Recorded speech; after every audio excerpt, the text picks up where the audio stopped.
Hi, educational psychology classmates. My name is Jianan Guo. This is my presentation on topic of cognitive views of learning.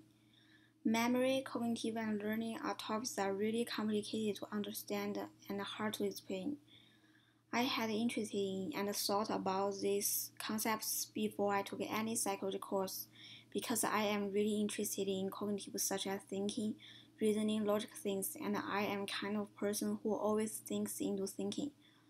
I use knowledge what I have learned to understand this chapter, and after I read this chapter, this new knowledge and ideas also help me to modify, stressing the understanding of cognitive. Memory is the process that we encode, store, and retrieve our knowledge, information, and experience. Cognition is a process that instead of being passively taught, educated, and influenced by experience and environmental events, we initiative think, understand new information, and make decisions by using knowledge from our memory. This new information may also influence what we have already know.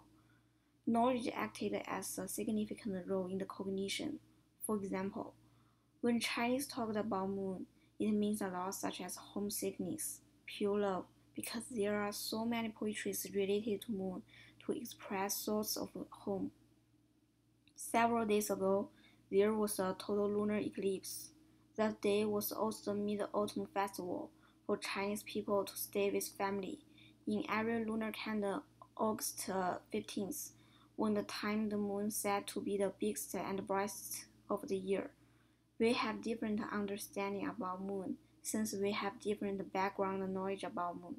Similarly, Chinese people have lack of recognition of memory, cognition, and psychology because they have less psychology knowledge than Americans. So once we actively to think and understand things, the more knowledge you have, the closer the truth is to you, and the more accurate you make decision and behave. Now, let's talk about difference between cognitive and behavioral views.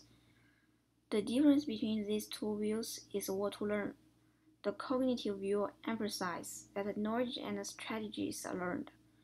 The brain shapes and shaped by these processing activities.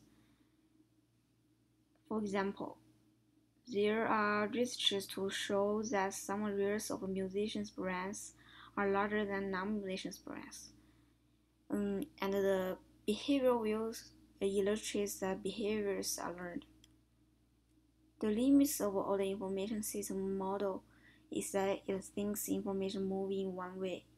On the other hand, the more recent information processing model believes that among the elements of the system, such as attention, working memory, and long-term memory, interact and connect each other. Sensory memory's ability and process that make incoming stimuli retain impressions. It is fragile and it lasts less than 3 seconds. Perception and attention are two key ingredients at this stage. We need to use our existing knowledge to assign means to physical representations so what you know affects what you are able to perceive. Because we need to use psychology researches and principles to apply to classroom, so there are some strategies for teachers to gain and maintain students' attention. Paying attention is the first step in learning, but the most important is to maintain attention by using signals, making lesson goals clearly, making class curiously and surprisingly, and asking questions to students to encourage them to think. Now I will focus on working memory and long-term memory. The difference between working memory and short-term memory is that working memory is not only the temporary storage, but also part of long-term memory that works on currently activated information. Phonological loop is responsible for verbal and acoustical information. Visual-spatial sketchpad is responsible for visual and spatial information.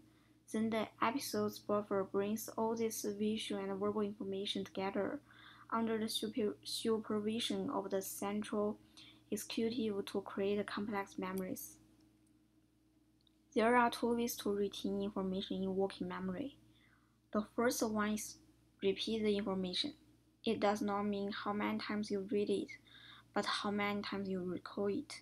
The second method is to connect what you want to retain in working memory with your existing knowledge. Now let's move to long-term memory. There are three kinds of memory from long-term memory. The first one is declarative knowledge, which means factual knowledge and information that people know. And the second one is procedural knowledge. It is knowledge know how to do something in action. People must act to show procedural knowledge. For example, even I have many knowledge about psychology, but it does not mean I can teach students in psychology well. I can explain how to swim, but I cannot swim. It is better for us to know how and when to use your declarative and procedural knowledge to manage your learning. Explicit memory is previous experience and information from long-term memory that can be recalled and consciously considered. Somatic is memory for meaning. It is declarative knowledge including words, facts, theories, and concepts.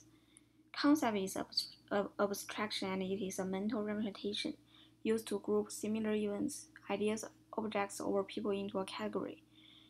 Help us organize vast amounts of information into manageable units. Schemas are abstract knowledge structures that organize vast amounts of information. A schema is a mental framework that guides our perception and helps us make sense of our experience based on what we already know and what we expect to happen. Episodic memory is the collection of past personal experience that occurred at a particular time and place. Flashbulb memories are memories for dramatic or emotional moments in your life. Implicit memory is knowledge that we are not conscious of recalling, but that influence behavior without our awareness. Procedural knowledge uses implicit memories. Schifrin's Stoll processing theory assumes that declarative knowledge precedes procedural knowledge. In contrast, some claim that procedural knowledge can develop without a declarative stage, such that certain types of complex skills can be performed but not explained. My parents have instilled in me the strict moral code since I was a child, because they believe that morals restrict behavior. Behavior and language as forms to express, communicate, and express thoughts and feelings. They also reflect and shape who you are. For example, I know I should be eager to help people, but it should be showed by actions.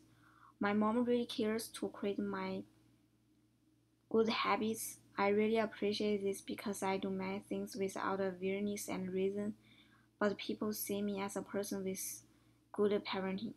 I know students should finish homework on time, but I do not have this good habit during high school because homework in my high school was not accounted for grades, so I still passed the due time. So we should practice the procedure more to make action more automatic, the memory more implicit. About forgetting. Decline occurs since neuron connection grow weaker without use. I have a friend who comes from Singapore. His Chinese was good when he was in middle school in China, but then he moved to Australia, and now he can barely speak Chinese. There are some principles and applications for teachers to help students to have deep and long-lasting knowledge. To construct declarative knowledge, we should make knowledge meaningful rather than surface features. We can encourage students to translate information into their own words, to create examples, to explain to others, and to apply the information to new problems.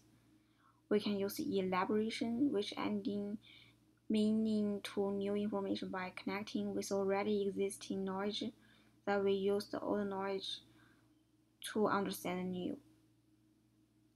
Organization is another method that putting small bits of information into larger, more meaningful chunks.